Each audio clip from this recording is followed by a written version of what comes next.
Bloodsport's Peacemaker shoutout is official canon, hinting at exciting spin-offs and deeper character arcs in the DCU's next phase. Welcome to Stats In. If you're just joining us, please subscribe and don't forget to turn on notifications bell for more video. This isn't just a fun piece of trivia. It sets up Bloodsport as a key player in the future of the DCU. And since Gunn's new era is all about flawed characters with messy pasts, Bloodsport fits the vibe. He's not a clean-cut hero, but he's not a full villain either. That middle ground is exactly where the DCU is heading, and it's why Bloodsport's story is far from over. James Gunn has confirmed it. Bloodsport, the deadly mercenary played by Idris Elba in the Suicide Squad, is officially part of the new DC universe. When Peacemaker Season 1 dropped a quick reference to him, fans weren't sure if it still counted. But Gunn has now made it clear, it does.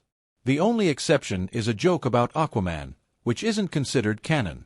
His real name is Robert Dubois, and he first appeared in Superman, Volume 2, Number 4 in 1987.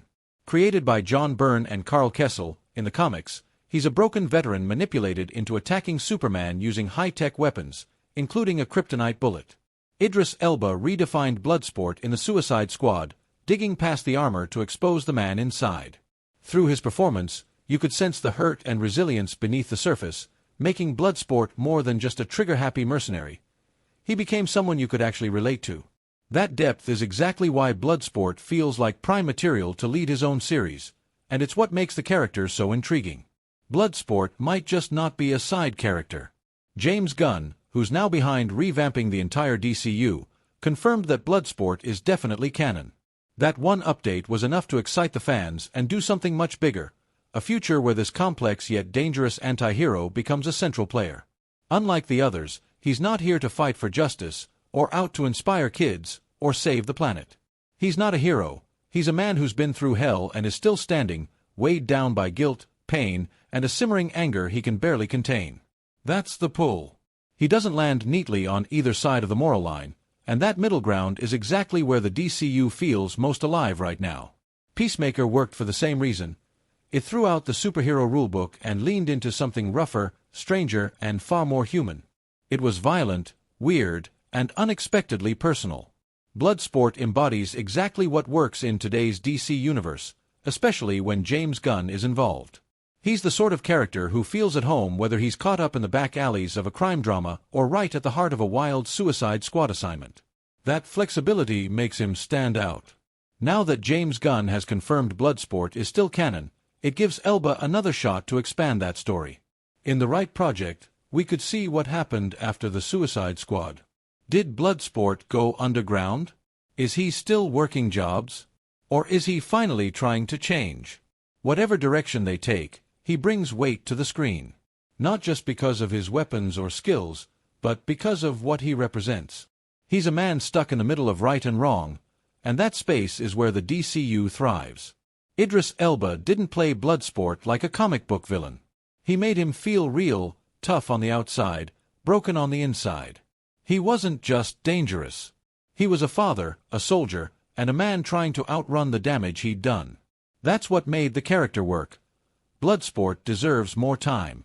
And now, he just might get it. What do you think about this? Let us know about this in the comments below.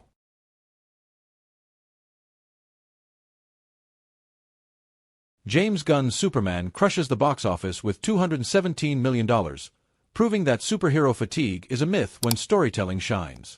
Welcome to Stats In.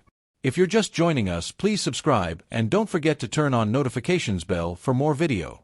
For years now, fans and critics have blamed superhero fatigue for the downfall of comic book movies. Over the years, every time a Marvel or DC film underperformed, fans have been quick to blame the superheroes for it, thus coining the term superhero fatigue. But James Gunn never bought into that. With Superman soaring past a jaw-dropping $217 million global box office debut in just 4 days, it's clear that capes aren't cancelled. They were just boring, and Gunn knew it all along.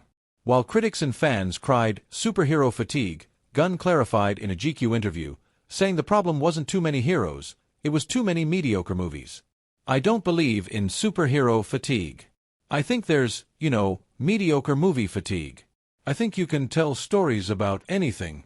If you see the same gangster movie over and over, you're gonna get so bored. But if you see different types of criminals doing different things that are involved in different activities, different levels of morality, different styles, it's not ever gonna get boring. And boy, did Superman prove him right. As the first film in DC Studios' newly revamped Gods and Monsters era, Superman didn't just fly. It blasted through every typical trope and stale formula that was being crammed down our throats by Marvel and DC. And as a result, audiences showed up and enjoyed the film, boosting its box office. This concept of superhero fatigue, in one way, is real because there have been a lot of superhero movies that maybe haven't been up to what they should have been or what the audience wanted.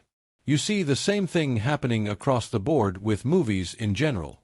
That people are not making the movies that need to bring people into the cinemas. And what's the solution for this?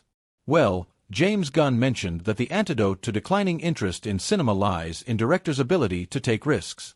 When studios pump out copy-paste content with no heart, people naturally stop caring.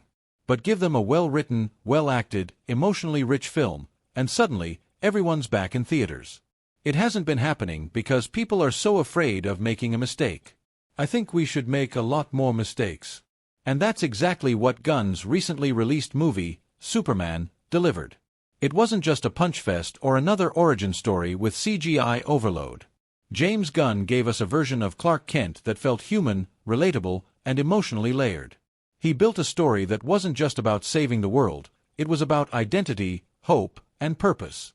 The co-CEO of DC said it was never about the genre, it was about the quality.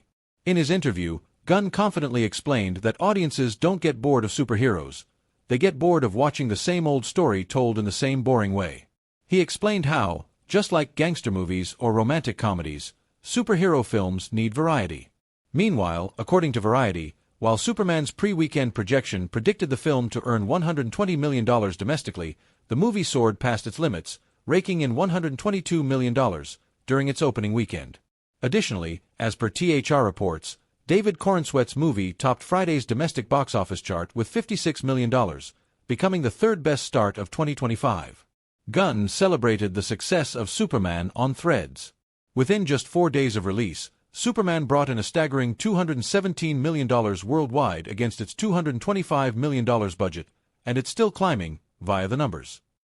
This isn't just a big win for DC Studios, it's a bold message to Hollywood, urging every director to make good superhero movies in order to attract audiences to the theaters. Now, James Gunn's success proves that the superhero genre isn't dead, it just needed to evolve. Because clearly, when superhero stories are told right, they still have the power to soar. Let us know in the comments what your opinions were about the new Superman movie. I'm incredibly grateful for your enthusiasm and kind words